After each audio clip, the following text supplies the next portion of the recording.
from an economic perspective, there has been a lot of development that I've seen and that I've heard, but I think that we are still at a stalemate in terms of the political challenges that we face.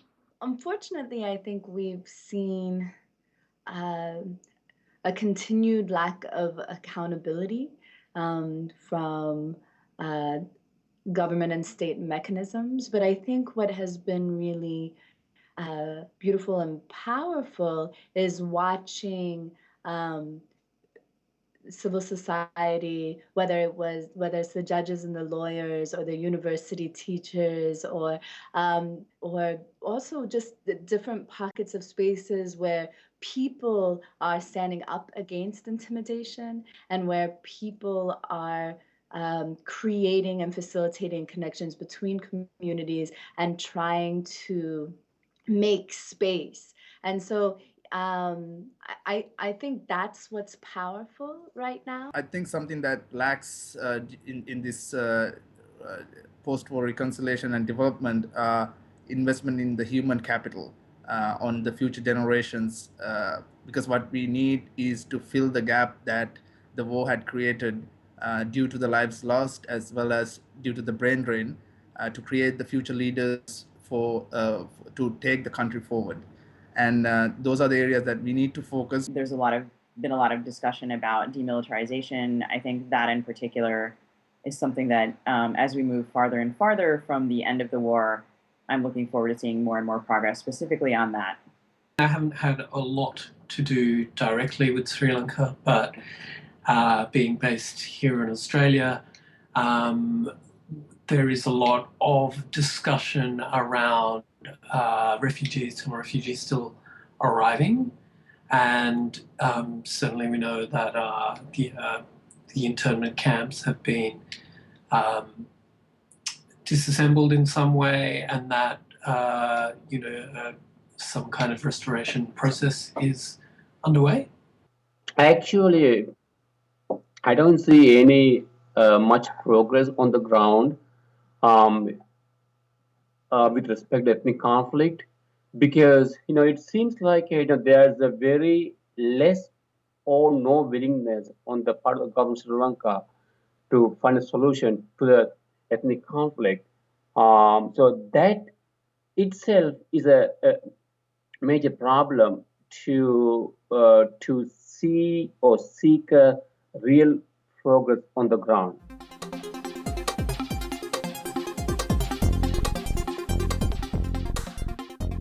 I think actually some of the challenges are the lack of course, the reconciliation, the slow progress of the reconciliation, as well as the trust that have been there for the last 30 years that needs to be redeveloped in those areas for the diaspora to invest back in the country. Of course, it's going to take some time. In addition, I think a lot of the diaspora are facing difficulties in finding the right platform where they can invest, whether it's in human capital or in physical capital or in the capital markets.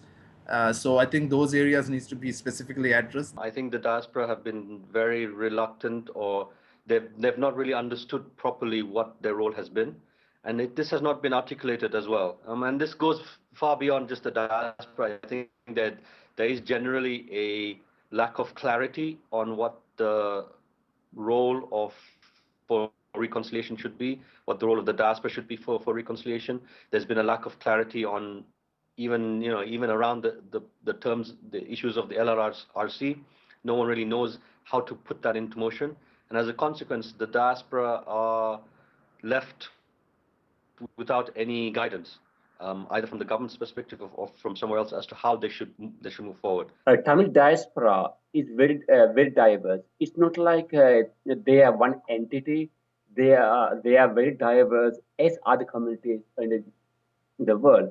There are people who still think that Tamil conflict can be solved with the concept of the separate statehood. And there's another group, they think that a solution can be found on the basis of the one Sri Lanka.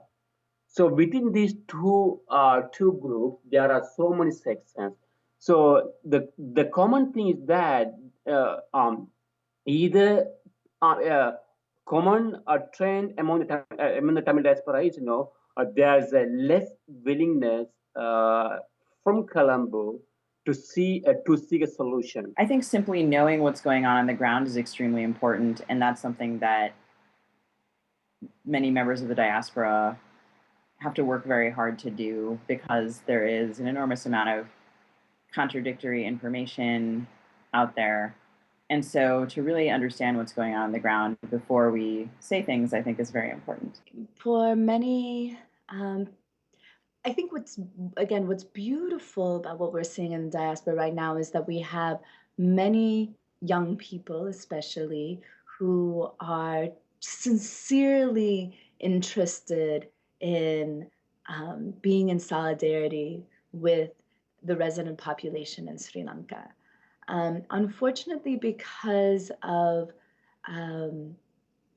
the narrow space that many journalists find themselves in, that many writers find themselves in, it can block that communication between the resident population and the diasporic population. And I think it's sometimes people find it in their interest to actually pit those populations against each other and use them against each other.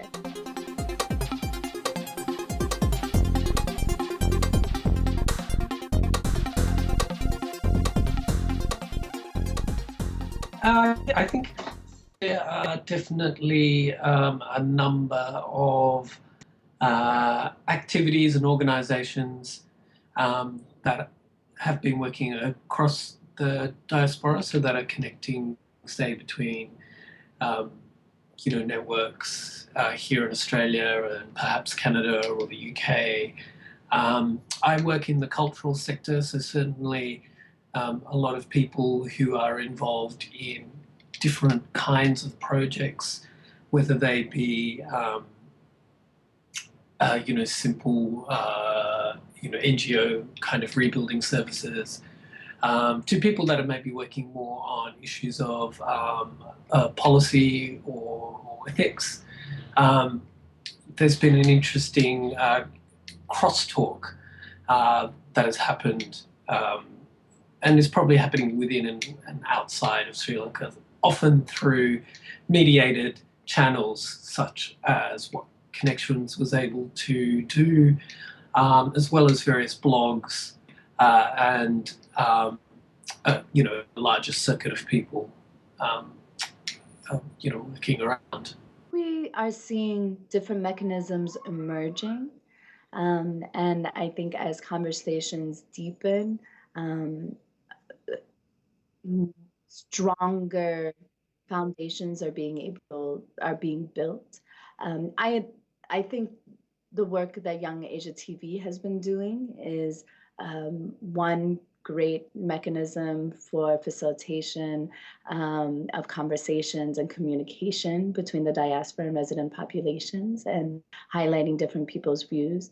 I feel that the arts also carve open space through performance, through writing, through events that bring people together culturally, that allow people to also reflect, heal, and have conversations in a different way that maybe engage our spirit. I think that there was an opportunity with the LLRC. I think the LLRC provided a platform for the diaspora to get involved. Unfortunately, I don't think it has been taken up. I don't think it has been articulated. And even to some extent, if you read or you listen to the rhetoric that is coming from various aspects of the government or from Sri Lanka, they hardly ever mention the LLRC. So I think that is the problem. And the problem does become then, how do we move forward? How does the diaspora get involved? And so far, that hasn't been articulated. There's still issues to do with other underlying factors, sort of now the emergence of what you would call very right-wing religious elements across the board. These are affecting the discussions, and the diaspora so far hasn't really taken that up. And to some extent, sometimes as a diaspora, we tend to gloss over key issues that could be considered an elephant in the room. We don't consider that. We want to just talk about moving forward without understanding what happened in the past. Over the last 3 years, I think a lot of diaspora have invested in the economic development and the capital markets of Sri Lanka for the economic growth, and also moved back to the country to settle down and be part of that growth. In addition, there have been multiple, number of numerous platforms that are available for the diaspora to contribute. For example, we've developed the platform called Educate Lanka, where people, a diaspora from across the world, who could participate in investing in the future generation of Sri Lanka by empowering underprivileged students to have access to education. And that's something that any diaspora member from across the world who wanted to invest in a future leader who could use our platform and contribute back. That's a way of giving back to the country. There's no real interest among the Tamil diaspora to engage the Colombo because they think that Colombo is denying the past and Colombo is denying the even conflict itself. So when you deny the conflict, when you refuse the solution on the basis of that self-determination or any true devolution, it's hard to engage the Tamil diaspora. If you come with the real solution, it's very likely you can engage the Tamil diaspora. Well, I think in terms of political discussion in the diaspora since the war has ended, there's been an enormous amount of progress simply in the opening up of political space, the fact that it is easier to say certain things, more people are participating in the conversation with a greater range of perspectives, and it's a livelier, more vibrant conversation. It's also a more uncertain one, of course, and there are many challenges and things that are disheartening or difficult to understand or figure out how to approach. But because more people are participating, and I think hopefully more of those people have safe spaces from which to speak,